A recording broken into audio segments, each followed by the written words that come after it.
Welcome to The Extraordinaire, where we are committed to the relentless pursuit of excellence.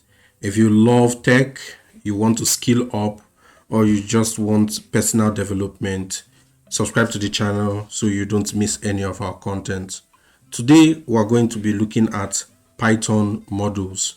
So, Python modules allow you to write files, write Python code, and reuse them in other Python code.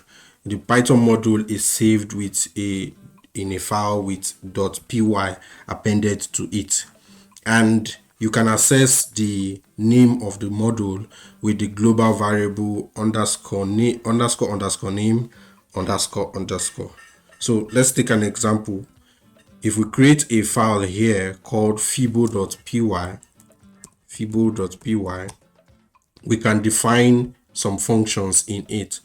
So we've essentially created a module by creating this file. Now we can define a function here.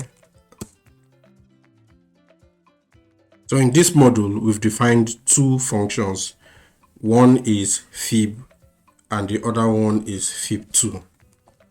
The fib function does what any Fibonacci sequence function does, which is to give us the Fibonacci series up to n, and it does so by creating variables a and b, assigning the values 0 and 1 to a and b respectively, and while a is less than n, which is the number that is passed into the function as an argument, we are going to print a with space, and we're going to change the values of a and b to be b and a plus b respectively. Then we'll print a new line. Fib2 does exactly the same thing. The only difference is that it uses a list. It appends the values of a to that list, and it returns that list at the end of the day. Now we can import this module and use it where we deem fit. If I go into my modules directory and open up the interactive terminal, now I can import the module and use it to write and use the functions that are in that module. So I can do import fibo. Now I can say fibo.fib 1000, and that gives me the result. I could say fibo.fib2 100, and I get an error. A is referenced before assignment, and why is that? Okay, that's because I did this. So let me just correct it. A, B equal to 0, 1, and save. Now let's run it again. Right. Whenever we update our module, we have to restart the interactive terminal. So let's exit from here. So let's go back in, and now we can import fibo again. And if I do fib2, fibo.fib2, I get the results that I'm looking for. I could also get the name of the module by saying fibo._name__. It gives me the name of the module. If we want to use the functions as a name in the module that we are using it, we can assign it to a local name. So for example, I could say fib is equal to fibo.fib, and now I can run this by calling fib directly, and it works. We can also import the function, or we can also import the module in a number of ways. The first one is by importing and assigning a new name to each of the functions in that module. So we can do something like this. First of all, let's exit and come back into the interactive terminal. We can say from fibo import fib and fib2. Now both functions are imported, and I can just call the fibo function and pass in the argument as 500, and I get the result that I'm looking for. Let's exit again. I could also import it with an asterisk by saying from fibo import asterisk, and this imports all the functions. So now I don't have to be listing the names of the function one after the other. And if I do this, I can now run and I get the same result. But note that this importing the names in a module with an asterisk is frowned upon in the Python community, because it's not very clear as to what you are importing into your local namespace, and it also may overwrite certain things that you've defined previously. So be careful when you use this, if you ever use it at all. We could also import a function with an as, and we can also do the same thing for the module as well. Let's see how that works. So if I exit this and go back in, I can import this module with an as keyword. If I import fibo as fib, I can now call it with fibo.fib, and I get the correct results. I could do the same thing with the functions as well. So I could say from fibo import fib as Fibonacci. Now I can just run Fibonacci,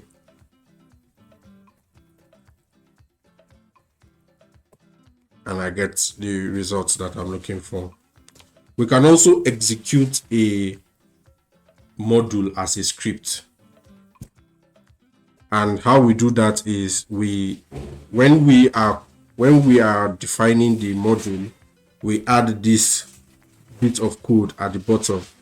The reason this works is because name __ name will be set to __ main when the module is called in an interactive terminal. So when the module is called as a script, the name will be set to main. And so by writing this bit of snippet of code in the module, we can make that module be both importable as a module and also be run in the terminal as a script. So let's see that example. Come in here and say if name is equal to main, then import sys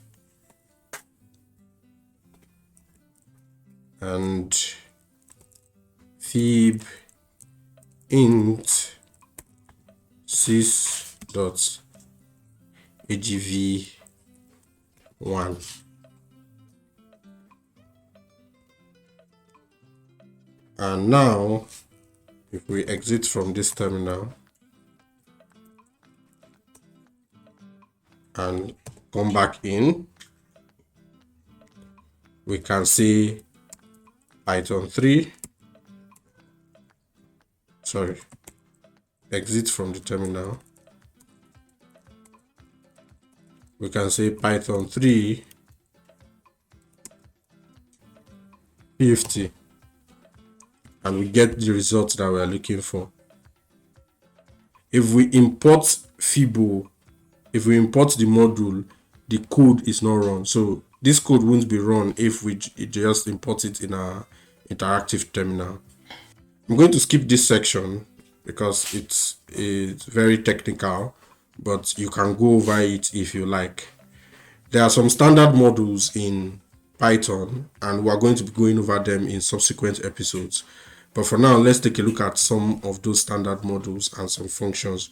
So the first standard module that we're going to look at is the sys module, and it has some variables called ps1 and ps2, which defines strings that are used as primary and secondary prompts.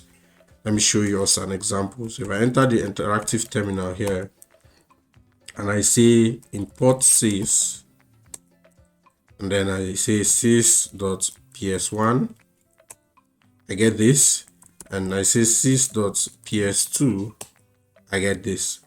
Now I can redefine the value of this ps1 by assigning it a new value, say c. This time now, if I run any prompt, it uses the new primary prompt that I have defined. I say hello world, and I get that. We can also access the sys.path, which is a list of strings that determine the interpreter's search path for modules, and we can also append to that list as well. Let's take a look at that. If I say sys.path here, I get a list of strings that determines the interpreter search path. So all these are paths that it can search for modules. I can append to this by using the list append method. I'm appending a new path here, guido /lib/python. Now, if I call this path again, I get to see the new path that I added. I even made a mistake here, but we get the idea. We can use this dir function to find out the names that a module defines. So for example, I can import, first let's exit here and come back in. I can import the Fibo module as well as the sys module and use this dir function to figure out the names in this module. So Fibo has these names in it. You can see the fib function that we defined and the fib2 function that we defined. The same vein, we could also check the names in the sys module, and it gives us all these names that are defined in this module. So if you want to figure out the names defined in a module, which could be other modules, it could be functions, it could be variables, whatever, you can get that using the dir function. We could also get the values that are in our current workspace, in our current namespace, the names that are defined in our current namespace, by calling the dir but not passing any arguments to it. So for example, we exit and clear and go back in, and we define a list here, 1 2 3 4 5. We import Fibo, we define a local function that's equivalent to the function that is defined in Fibo, to the fib function that is defined in Fibo, and we call dir. It gives us all the names that we have defined in this namespace. So name, we have we have fib, we have Fibo, which are all the names that are defined in this namespace. Now, the dir function does not list the names of built-in functions and variables. If we want to get a list of built-in functions and variables, we have to use the built-ins standard module. So I can import built-ins here and call dir on it, and I get to see all the built-in functions and variables. that will be it for modules. If you enjoyed the content, don't forget to like, subscribe, and share.